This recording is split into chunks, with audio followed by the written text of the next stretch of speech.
Um, and I want to remind everyone this is a public that is being recorded. So if we could, if everybody could please remember to conduct themselves with a modicum of decorum. If you cannot do that, we'll be forced to handle that. We have folks on the call, on the Zoom meeting that are prepared to do that if necessary. If you could push *6 to mute yourself if you are on a cell phone this morning, that would be helpful. We do have guests that are prepared to speak on the number of resolutions this morning. We will begin this morning's meeting with the Pledge of Allegiance led by Commissioner Brown. I pledge allegiance to the flag of the United States of America and to the republic for which it stands, one nation under God, indivisible, with liberty and justice for all. Commissioner. And May is Community Action Month. So here to share this morning his organization's initiative in fighting poverty is Bo Chilton, who is the executive director and one of our Franklin County partners with Impact Community Action. It is good to have you with us this morning, Bo. Appreciate you being here. You look healthy and safe, and we appreciate you being with us today. Thank you. I appreciate the opportunity. Yes, indeed, May is Community Action Month, and today is Giving Tuesday. Before the novel coronavirus pandemic brought life as we knew it to a halt, this was to be the month that we celebrated the grand opening of our new headquarters and would have been on a community engagement campaign. Now, in times of great adversity and challenge, Impact will still be on a community engagement campaign, making impact and taking our position out front in the war on poverty. I want to thank the commissioners, Commissioner O'Grady and Boyce and Brown for this opportunity. And I want to take the opportunity to share a little bit about what we're going to be doing during this month. On this Giving Tuesday, I must take the opportunity to share with those who are interested in supporting our work. You can text GIVE, G-I-V-E, to 614-908-4856 or go to impactca.org/donate. Today marks the launch of the Impact Hope Fund, hashtag Impact Hope Fund. We are allocating $1 million in match funding dedicated to eviction prevention, and we have engaged our Housing Stabilization Coalition partners to join with us in raising another $1 million in match funding for a grand total of $2 million. We have a comprehensive strategy to intervene and address the pending wave of evictions that will flood our community and overwhelm our already overextended shelter system. We want to take action, and we have an overview of this initiative posted on our website. Later today at 11 o'clock, we'll be on a conference call with Senator Brown, the ranking member, minority member on the Senate Banking Committee. He will introduce the Emergency Rental Assistance and Rental Market Stability Act of 2020. $100 billion is being sought, and this will be introduced in the U.S. Senate this week, and a companion bill will be introduced in the U.S. House of Representatives. We also have a summary of that for anyone who is interested. I will also take note that Senator Brown has been out front in leading the opposition to the proposed reform to CRA. This CRA reform that is being introduced right now will be devastating to low-income communities and accelerate gentrification and displacement. So we are very happy to have this opportunity to share more information with the community, and we would like the opportunity to talk to the county about a comprehensive strategy.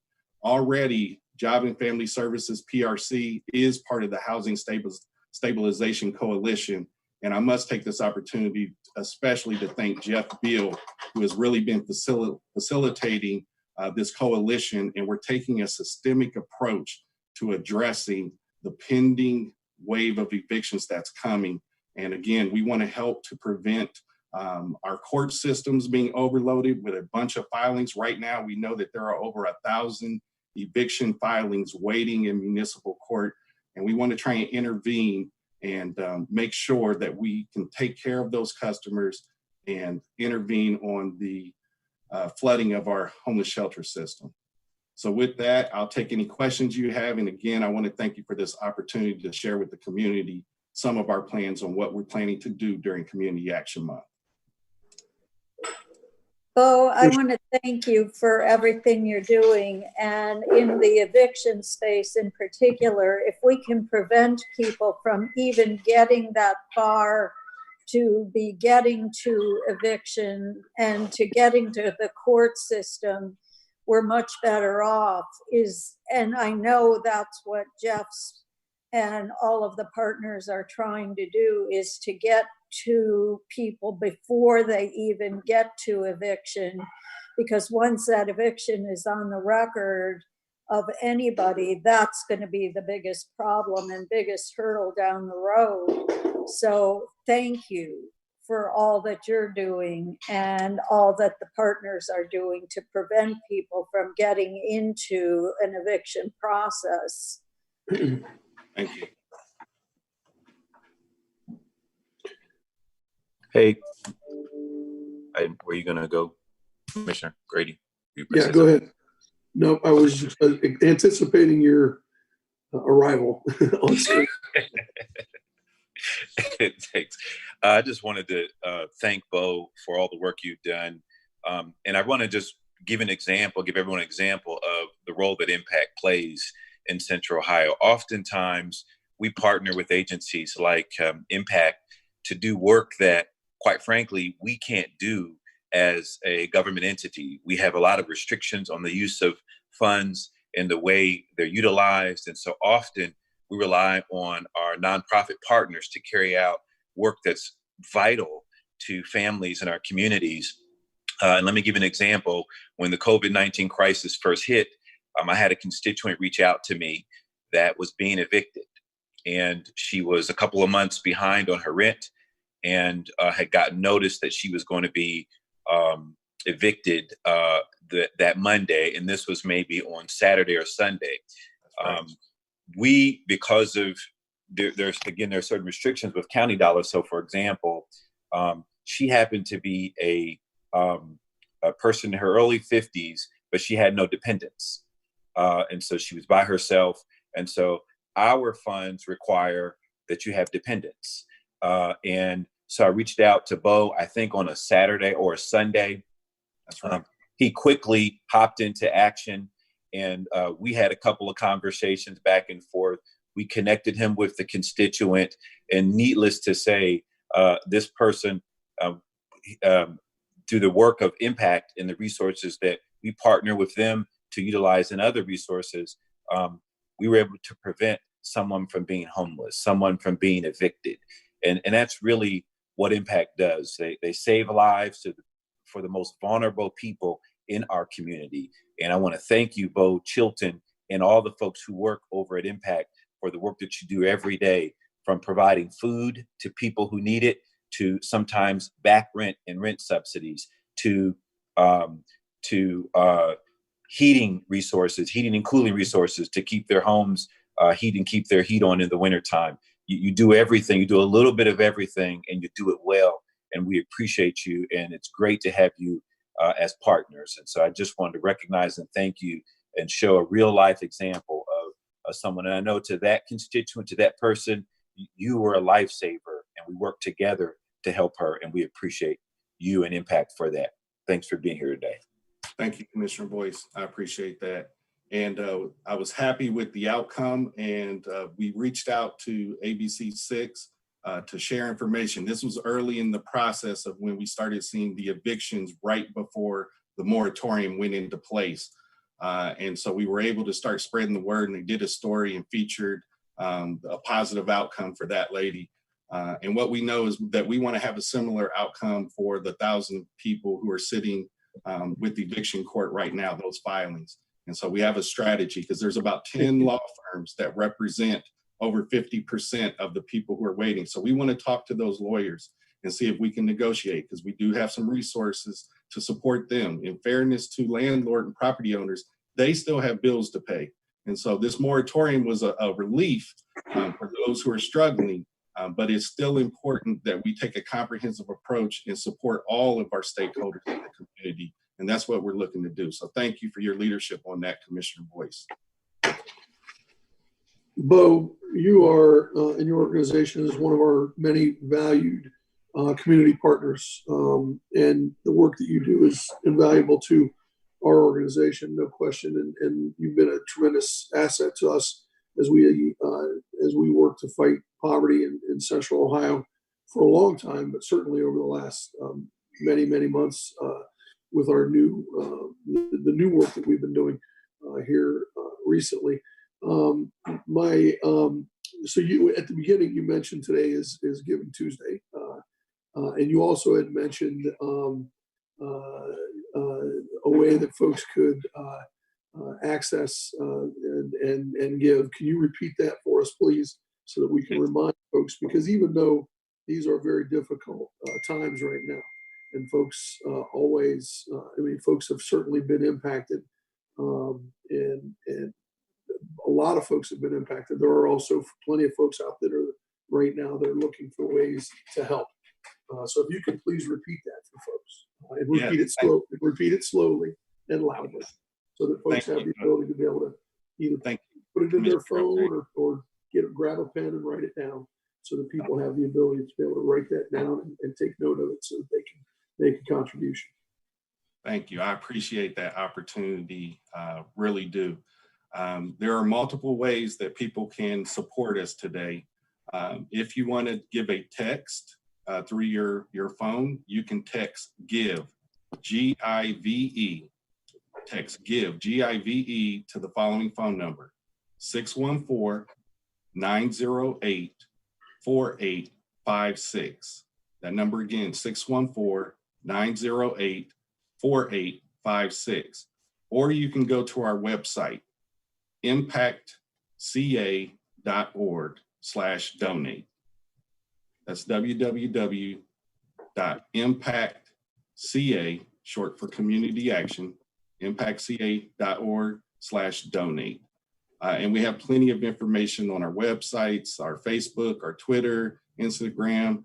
And I'm very happy to say that we're receiving tremendous support. Today is the official launch of our Impact Hope Fund, where we're providing the matching dollars up to $1 million, and we're going to leverage that additional $1 million. We've already been reaching out to partners like Homeport and others to leverage dollars that they have and say that we'll match it so that we can double the funding that they have available, and then make all of our dollars stretch further so that we can have a comprehensive solution to serving our community.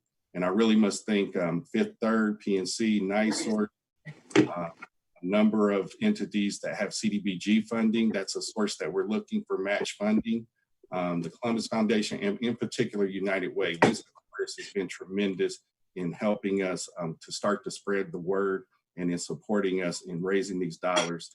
And then we know that this is just really going to be the first wave of addressing the issue.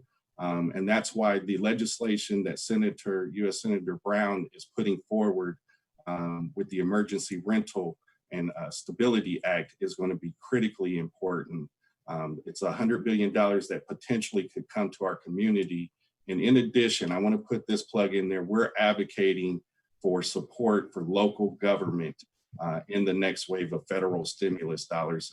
That is going to be critically important to us stabilizing all of the services that are going to be needed in our community. Well, from your lips to God's ears, let's get that legislation passed. Yes, sir. Great. Well, thank you, Bo. I appreciate you being here with us this morning.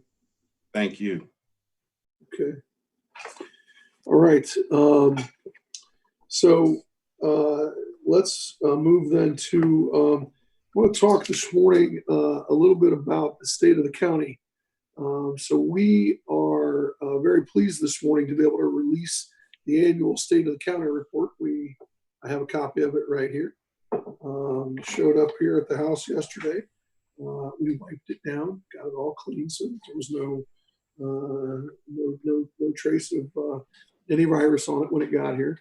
But we're able to release the annual, pleased to be able to release the annual State of the County report. It's available online at report.franklincountyohio.gov. Again, that's report.franklincountyohio.gov. This is something that we do each year to help demonstrate to our residents all of the ways that county government affects them. So this year, the report includes write-ups on the Rise Together and Step Up to Quality initiatives that we have undertaken. It also includes information on community partnerships and catalyst grants, HUD and CDBG allocations, innovations at the dog shelter, and historical new investments in affordable housing, among many other things.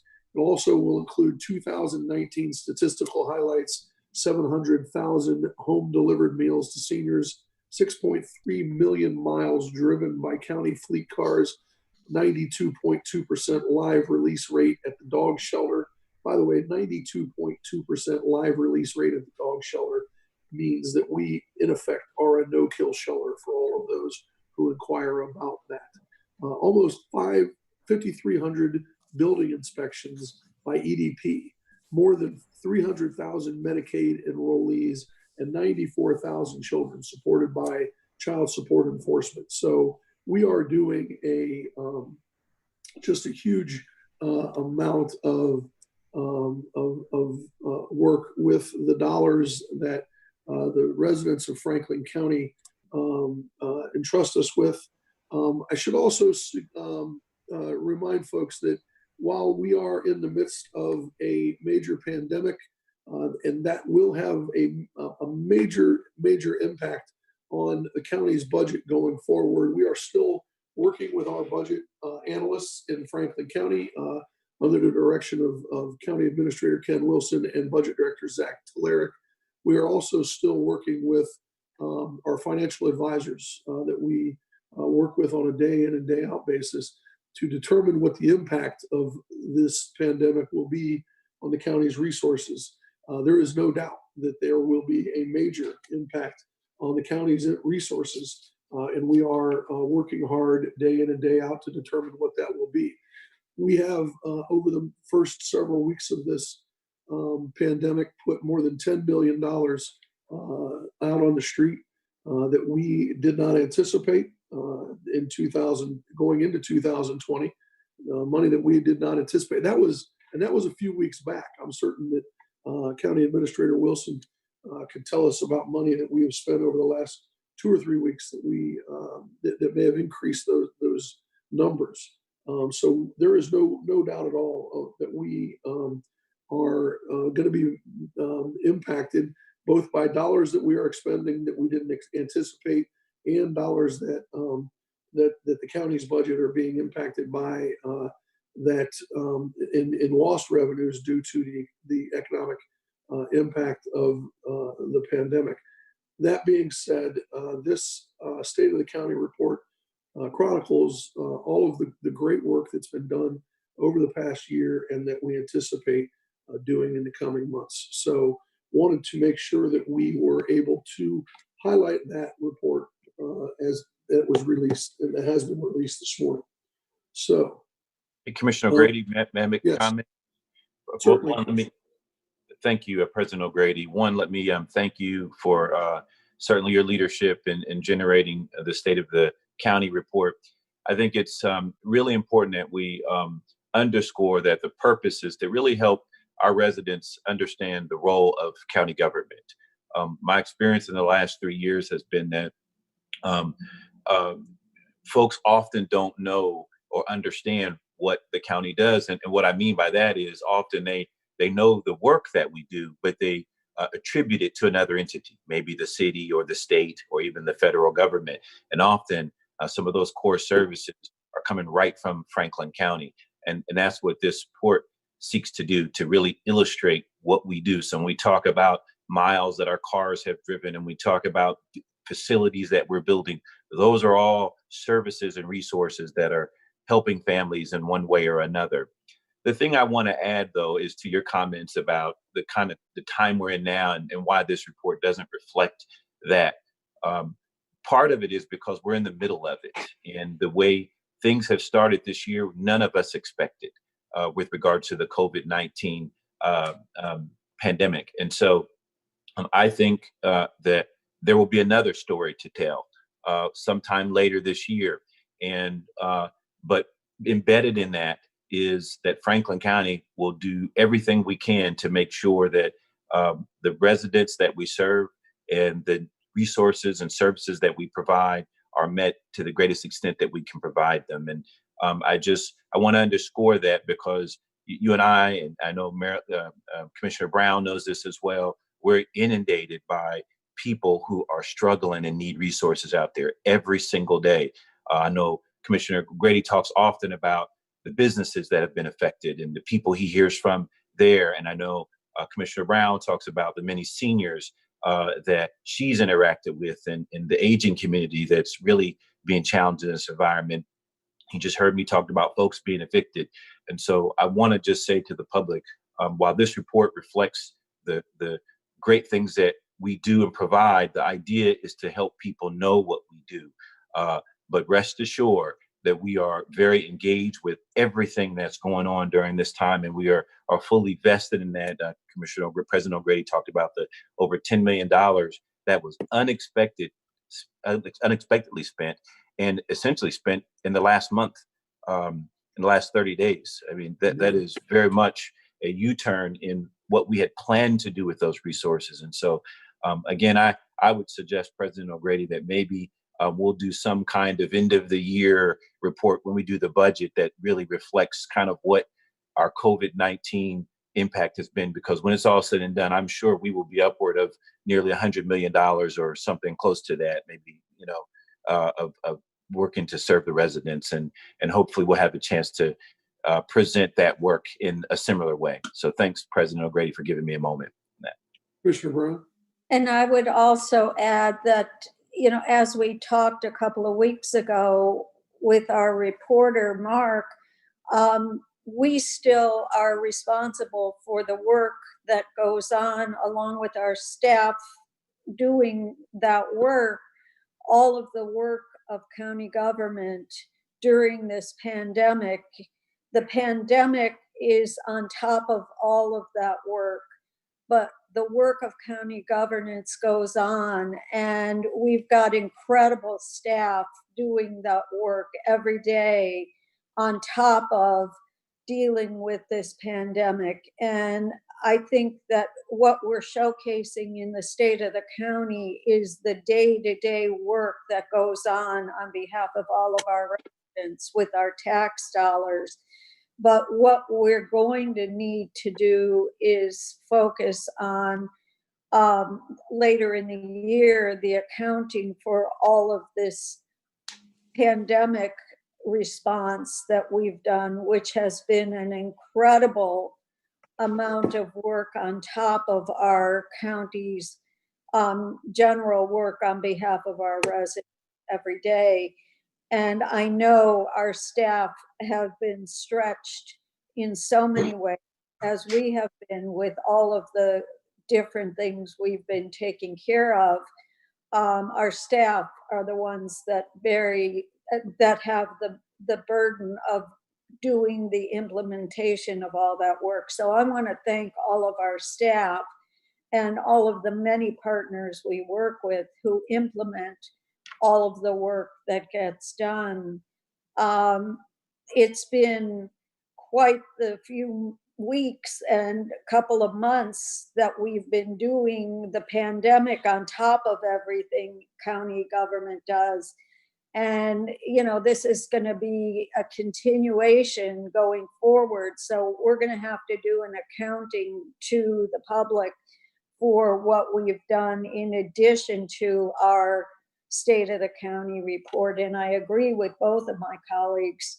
County government is such an important level of governance that people just don't know all that we do. They do appreciate what's being done, but they don't know it's us. So I wholeheartedly agree with both of you, both my colleagues. I would also add to Commissioner Boyce's comments that not only do I think that we'll have an addendum potentially, or a certainly a different picture closer to year's end. I fully anticipate that next year's State of the County report will also be impacted potentially. We're going to be feeling the effects of and reporting the effects of this pandemic for the foreseeable future, probably in 2021, 2022, 2023, and beyond. This is unprecedented, and the impacts of this on business, on the sales tax receipts that we see will be felt for some time, and they will be shown in the bottom line of the dollars that we receive, the federal dollars, the state dollars, sales tax receipts, we will be noticing this and seeing this throughout county government for some time. So it will be, and is showing to be, very impactful. And so that's why I thought that it was important for us to share the State of the County report this morning, and at the same time have this conversation that we are doing all the same work. It is just front loaded with a whole lot of COVID-19. I was talking to Deputy Administrator Long last Thursday morning in our regular weekly briefing that we are, for the first time in a couple of months, we had a conversation about something that wasn't COVID-19 related, actual county business that wasn't COVID-19 related. It's the first time I talked to her in 2 months about something other than COVID-19. So we are starting to be able to have some conversations about county related business that is focused on something else, and it's been a while.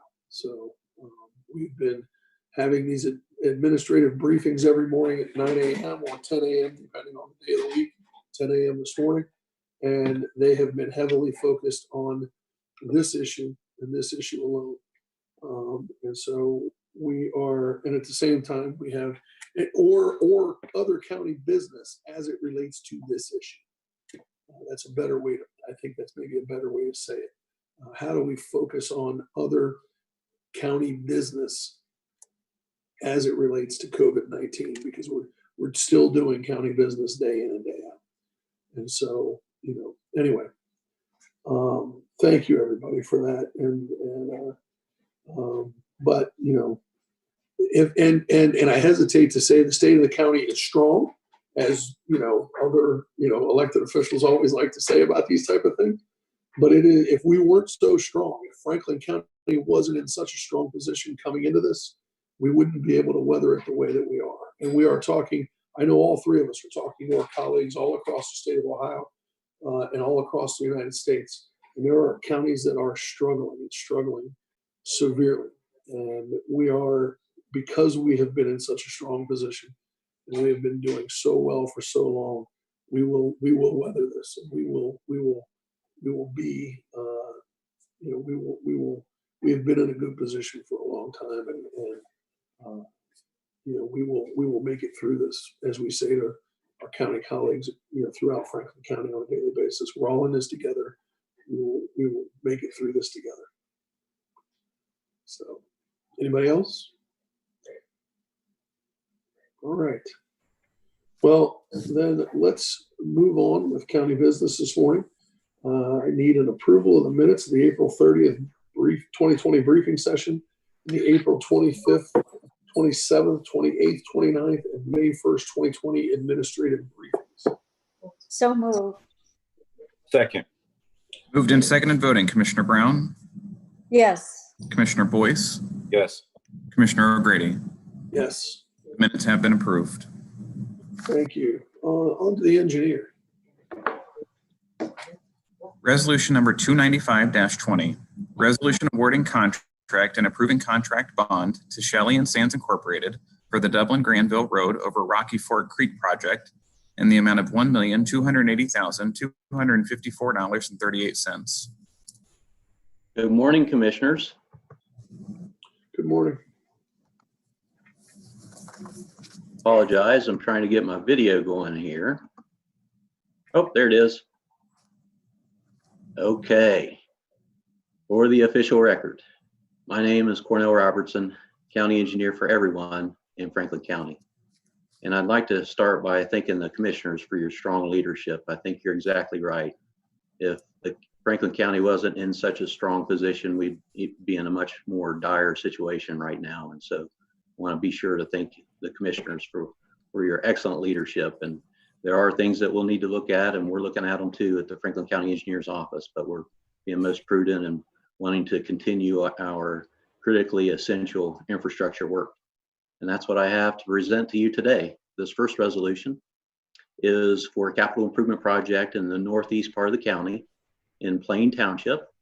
This is along Dublin Granville Road over Rocky Fork Creek. And this particular resolution is a construction contract award with Shelley and Sands. We had a competitive bid on April 7th. We had 5 bidders, and Shelley and Sands had the lowest and best bid. If there are no questions, I'll move approval of 295-20. Second. Moved and seconded voting, Commissioner Brown, Yes. Commissioner Boyce, Yes. Commissioner O'Grady. Yes. Resolution number 295-20 has been adopted. Resolution number 296-20, the Manick & Smith Group Incorporated consulting engineers appointed to assist the Franklin County Engineer in providing engineering services for Morse Road, County Road number 17 at Babbitt Road, County Road number 106, Plain Township and Jefferson Township, Franklin County, Ohio, in the amount of $224,579. Commissioners, this capital improvement project is also in the northeast part of the county. It's on the line between Jefferson Township and Plain Township, right at the intersection of Morris Road and Babbitt Road. This is a collaborative project between Franklin County and Ohio Department of Transportation, where we'll utilize federal safety funding. This particular resolution is a design contract award with Manick & Smith. We have worked with this company many times, and we utilize the qualifications-based selection process. Move approval of 296-20. Second. Moved and seconded voting, Commissioner Brown, Yes. Commissioner Boyce, Yes. Commissioner O'Grady. Yes. Resolution number 296-20 has been adopted. Resolution number 297-20, Tool Design Group LLC consulting engineers appointed to assist the Franklin County Engineer by providing school zone mobility studies, Franklin County, Ohio, in the amount of $81,969. Commissioners, as stated, this resolution is for a project known as School Zone Mobility Studies, and we would recommend that Tool Design would be the consultant to help us out with this. The study will include looking at the school zones, seeing if pedestrian facilities need to be added, do crosswalks need to be added, are street lights needed, or even school flashers. And so a very important project. And again, we utilize the qualifications-based selection process and would recommend your approval. If there are no questions, I'll move for approval of 297-20. Second. Moved and seconded voting, Commissioner Brown, Yes. Commissioner Boyce, Yes. Commissioner O'Grady. Yes. Resolution number 297-20 has been adopted. Resolution number 298-20, Sands Decker CPS LLC consulting engineers appointed to assist the Franklin County Engineer by providing on-call engineering services, Franklin County, Ohio, in the amount of $100,000. Commissioners, we propose that Sands Decker would help us look at drainage corridors, watershed studies, and we utilize the qualifications-based selection process and would recommend your approval. Drainage is something we're always going to need to keep an eye on. Thank you. I'll move for approval of 298-20. Second. Moved and seconded voting, Commissioner Brown, Yes. Commissioner Boyce, Yes. Commissioner O'Grady. Yes. Resolution number 298-20 has been adopted. Thank you all very much. Take care. Thank you. The sheriff. Commissioner, this resolution is tabled from April 28th. We will need a motion to remove it from the table, please. I'll move to remove resolution 28820 from the table. Second. Moved and seconded voting, Commissioner Brown, Yes. Commissioner Boyce, Yes. Commissioner O'Grady. Yes. The resolution has been removed from the table. Resolution number 288-20, resolution authorizing an agreement with LexisNexis Risk Solutions for your current virtual crime center software in the amount of $31,950. Good morning, Commissioners. Dave Masterson, representing Sheriff Dallas Baldwin. We were able to get the interest language for late payment out of the contract, so we're able to present today. And as mentioned, this software, approval of this resolution will allow us to use software to access nationwide crime data that is capable of detecting patterns, predict upcoming events, and deploy resources efficiently, to help mitigate and prevent criminal activity. And with no questions, we ask for approval of this resolution. I'll move approval of 28820. Second. Moved and seconded voting, Commissioner Brown, Yes. Commissioner Boyce, Yes. Commissioner O'Grady. Commissioner O'Grady. Yes. Thank you. Resolution 288-20 has been adopted. Is there an Thank assumption? you, Commissioner. The clerk of courts, please. Resolution number 299-20. Resolution authorizing no cost amendments to the software as a service agreement and services contract to include non-disclosure language with Tyler Technologies Incorporated for a court case management system in the amount of $8,811,275. Good morning, Commissioners. Adam Lukow, representing Clerk of Courts Mary Ellen O'Shaughnessy and the E-Governance Board. This resolution authorizes no-cost contract amendments to the software as a service agreement and the services contract to include non-disclosure language to protect the county's court data so that we can move forward in the implementation in the new court case management system. This resolution will allow the county to begin sending legacy system data to Tyler Technologies for analysis so that all court data can be imported into the new system at go live. The vendor does not allow individuals within their company to sign non-disclosure agreements. Thus, we must amend the relevant agreements with Tyler to comprehensively protect the county's sensitive data. Pending any questions, I request approval of this resolution.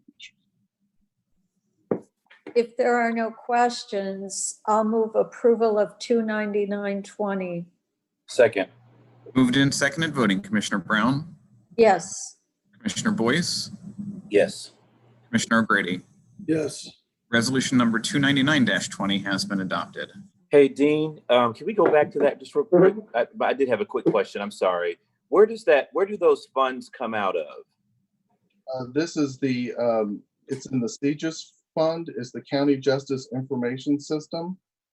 Those were approved when we did the original contracts, Commissioner, and these are just amendments to those agreements. We have the original contract amount stated on the resolution, but there's no change in the cost to this contract.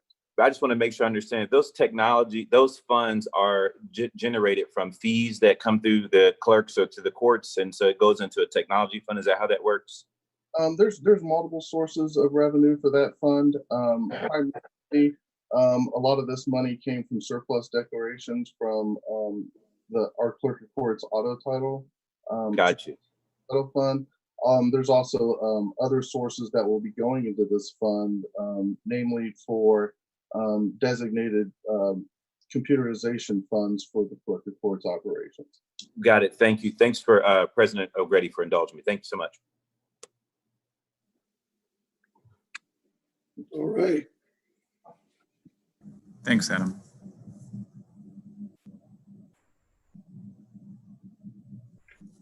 Commissioner, we're to community partnerships, please. Community partnerships. Sorry about that. I was waiting. It's okay. Resolution number 300-20, resolution authorizing a COVID-19 response grant to the Central Ohio Trauma System related to the Joint Community External Surge Plan and alternate care site in the amount of $80,000. Good morning, Commissioners. Zach Chaleric with the Office of Management and Budget. This resolution would authorize a grant agreement with Central Ohio Trauma System for the establishment and coordination of the alternative care site at the Greater Columbus Convention Center. This includes assisting with deployment of staff and additional resources as needed in response to the COVID-19 potential surge in cases in Franklin County. The contract would cover costs for hiring relevant contractors, as well as coordination with legal counsel and the hospital systems for the agreements between those entities. Pending any questions, would ask for your approval of this resolution. If there are no questions, I'll move for approval of 320. Second. Moved and seconded voting. Commissioner Brown, Yes. Commissioner Boyce, Yes. Commissioner O'Grady. Yes. Resolution number 300-20 has been adopted. Thank you, Commissioners. Thank you. Justice Policy and Programs. Resolution number 301-20, resolution authorizing receipt of the Franklin County Fiscal Year 2019 Services Training Officers Prosecutors Stop Violence Against Women Act Block Grant Award and granting authority to the President of the Board of Commissioners to sign all documents and waivers related to the grant program in the amount of $621,142.32. Good morning, Commissioners. Michael Daniels with the Office of Justice Policy and Programs. As stated in the title of the resolution, this is the fiscal year 2019 Violence Against Women Act funding. This resolution authorizes your acceptance of that award and authorizes Commissioner O'Grady to sign all of the acceptance documents related to the grant. Pending any questions, we'd ask for your approval. Well, that's a lot of responsibility. You're up to the task, sir. Yeah, I'd like to request an investigation into that request. Just kidding. So VAWA's remained pretty much flat, huh? Flat funding, VAWA is staying flat, which is good. better news than we might have otherwise anticipated. Yes. Absolutely. Yeah. Yeah, I'll move approval of 301-20. Enthusiastically second that motion.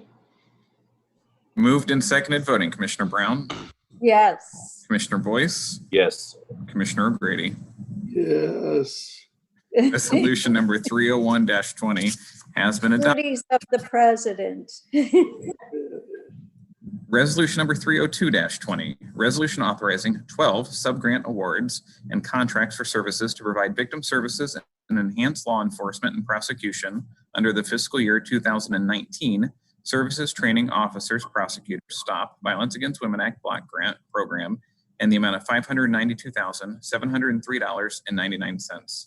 Commissioners, now that you've accepted the $621,000 award, this is the subgrants and contracts to spend the first $592,700 of that to support victims advocates, anti-stalking, domestic violence and stalking prosecution, sexual assault programming.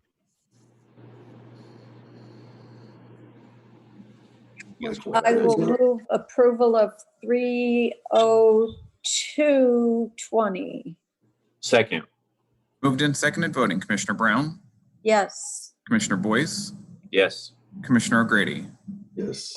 Resolution number 302-20 has been adopted. Resolution number 303-20, resolution authorizing a data use agreement between Franklin County and Franklin County Public Health in furtherance of the subgrant award from Franklin County Public Health Centers for Disease Control and Prevention Overdose Data to Action Grant. Commissioners, as stated in the title, this is a data sharing agreement between the Board of Commissioners, specifically our office, and the Franklin County Public Health to be able to share data that are relevant to the CDC Opiate Abuse Prevention Act or Opiate Abuse Prevention Grant that they received earlier this year. This just allows us to communicate data back and forth and to do the necessary tracking and efficacy studies that we're doing. I'll move approval of 30320. Second. Moved and seconded voting, Commissioner Brown, Yes. Commissioner Boyce, Yes. Commissioner O'Grady. Yes. Resolution number 303-20 has been adopted. Thank you, Commissioners. Public Facilities Management. Resolution number 304-20, resolution authorizing an agreement with Caldwell Associates Incorporated to provide professional design services associated with the planning, design, and renovation of the Franklin County Domestic Relations and Juvenile Court in the amount of $514,000. Good morning, Commissioners. Darla Reardon, Director, Public Facilities Management. This resolution authorizes a contract agreement with Caldwell Associates, Inc., a local firm, to provide professional design services associated with the Franklin County Domestic Relations and Juvenile Court renovation project to accommodate the addition of a second new judge in 2021. Caldwell was selected through an RFQ process with the assistance of purchasing and the prosecutor's office.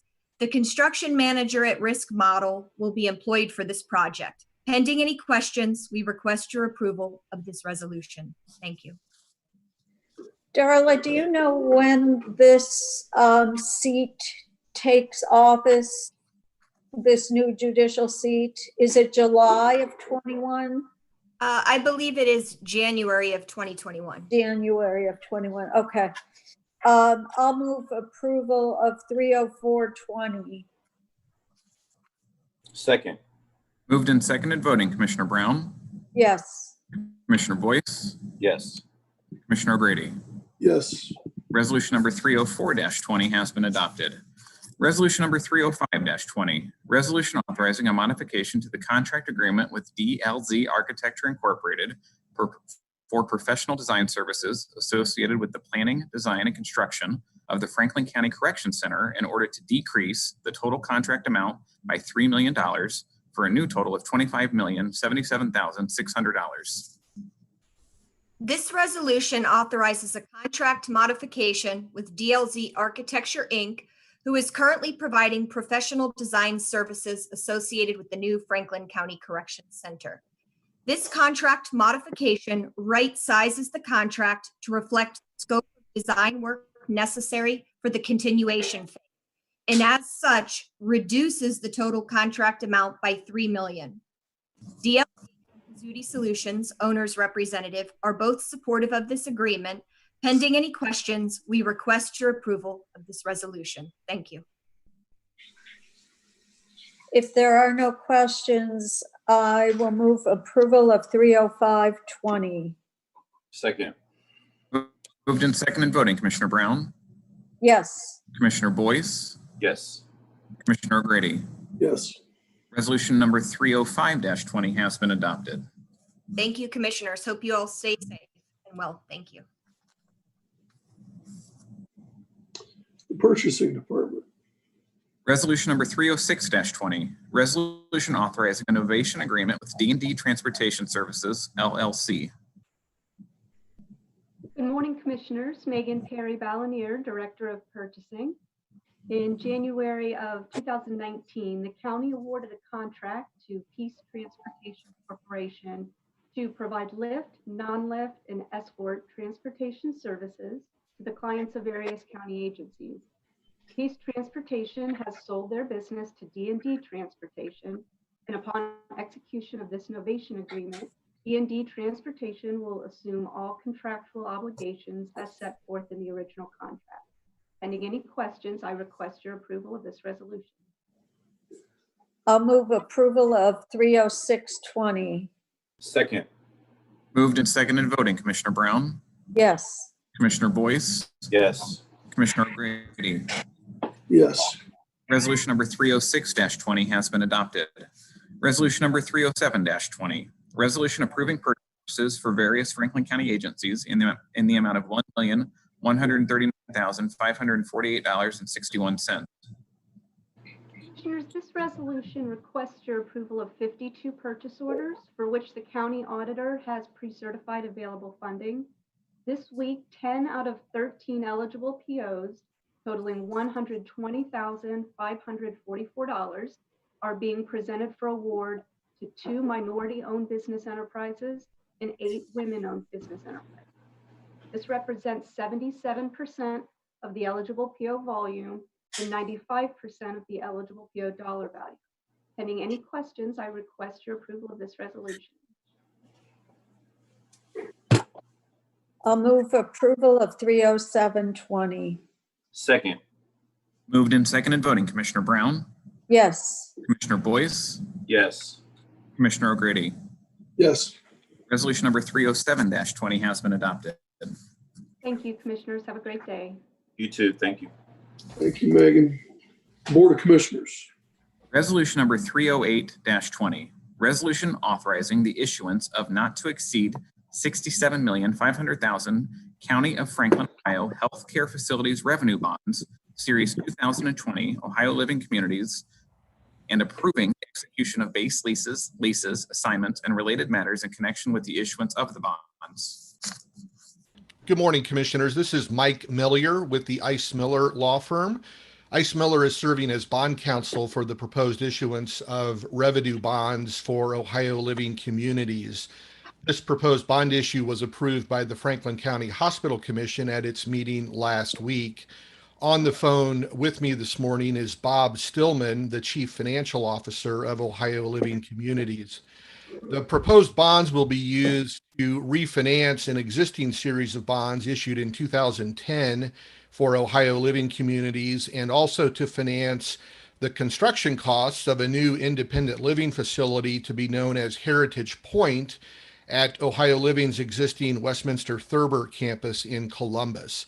I'm happy to answer any questions regarding the resolution, and Mr. Stillman can answer any questions regarding Ohio Living or the proposed project.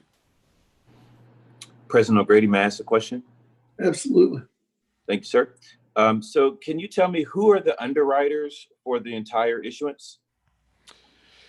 So the plan of finance encompasses 2 different components. One would be a public offering of tax-exempt bonds, which would be underwritten by BC Ziegler and Company, one of the national leaders in tax-exempt finance for senior living providers. The other component of the plan of finance would be a direct purchase by one or more commercial banks. Ohio Living is fortunate enough to have several banks, 4, I think, that currently hold tax-exempt bonds that have been directly purchased by those banks. Piper Sandler and Company, represented by Jeff Fivecoat here in Central Ohio, serves as the financial advisor to Ohio Living Communities. So the financial advisor is kind of advising Ohio Living with respect to the entire plan of finance. But again, there will be 2 components to the financing, a public offering and a bank component. Bob Stillman, do you have anything to add to that? I do not. Thank you. That's helpful. Thank you. And given the, S&P recently downgraded nationwide just about every fixed income instrument with a negative outlook, what does that have an impact, or any implications on what these bonds are rated, or what they will be rated, at least the portion that will be underwritten?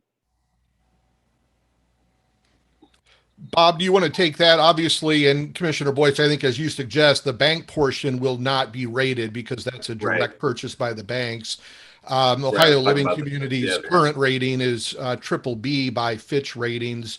Bob, would you like to speak to what you're hearing from Fitch in terms of any rating actions, either, I guess, applicable to the industry generally and specifically to Ohio Living?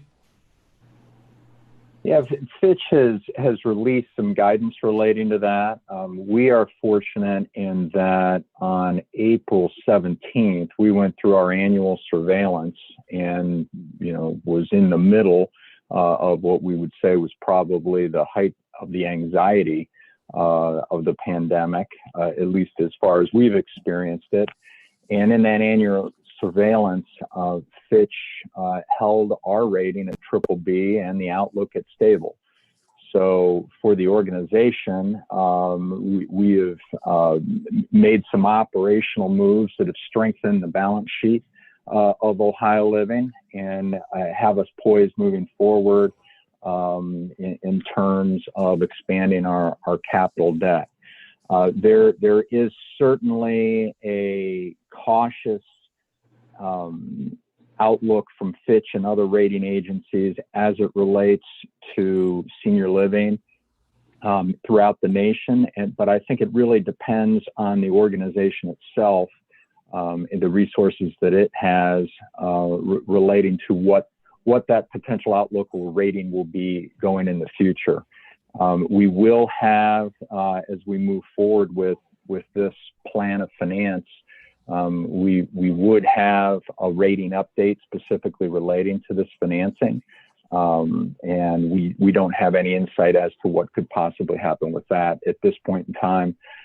We were on more of an accelerated pace. We had anticipated to go to the bond market here in early May, but we are prudently taking the advice of Ziegler and Piper Sandler, monitoring the markets. The markets in the municipal bonds are beginning to open up, but primarily for A-rated credits and above.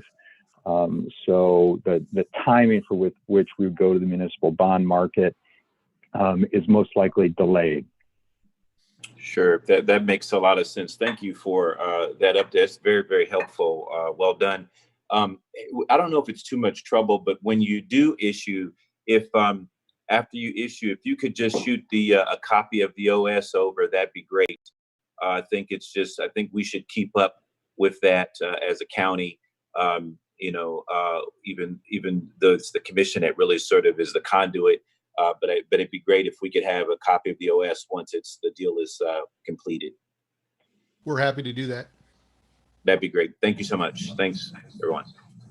Any other questions? I'll move approval of 30820. Second. Moved and seconded voting. Commissioner Brown? Yes. Commissioner Boyce? Yes. Commissioner O'Grady? Yes. Resolution number 308-20 has been adopted.